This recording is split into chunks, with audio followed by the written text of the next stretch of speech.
Developing tonight, racist remarks at Six Flags Fiesta Texas recorded on his cell phone has gone viral. The mother who filmed the encounter spoke to KENS 5 about the heated exchange. Eyewitness News reporter Henry Ramos is in the Digital Center. And Henry, there's still a lot of unanswered questions, but what do we know so far? Good evening, Phil. Well, here is what we have confirmed is that Angela Gomez recorded the 16-second video and posted it here on her Facebook page just right after it happened. This happened yesterday at the theme park.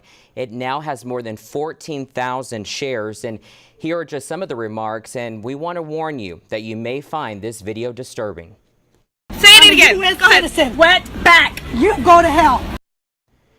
Now, Gomez told me what sparked these remarks is that her aunt asked this woman and her husband to tell their child to get off the table because he was sitting on top of it where they were going to eat their food.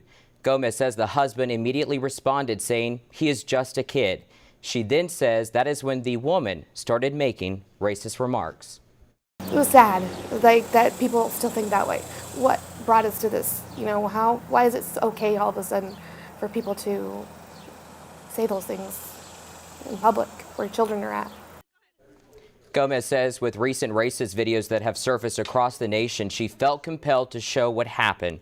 She moved to San Antonio 6 years ago and says she couldn't believe something like this would happen as they were there just celebrating her birthday. She also says her father is a veteran who fought for this country.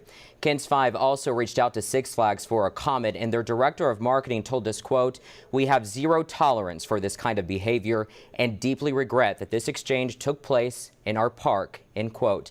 This is still very much a developing story. Stay with KENS 5 and KENS5.com for the very latest. Live in the Digital Center, Henry Ramos, KENS 5 Eyewitness News.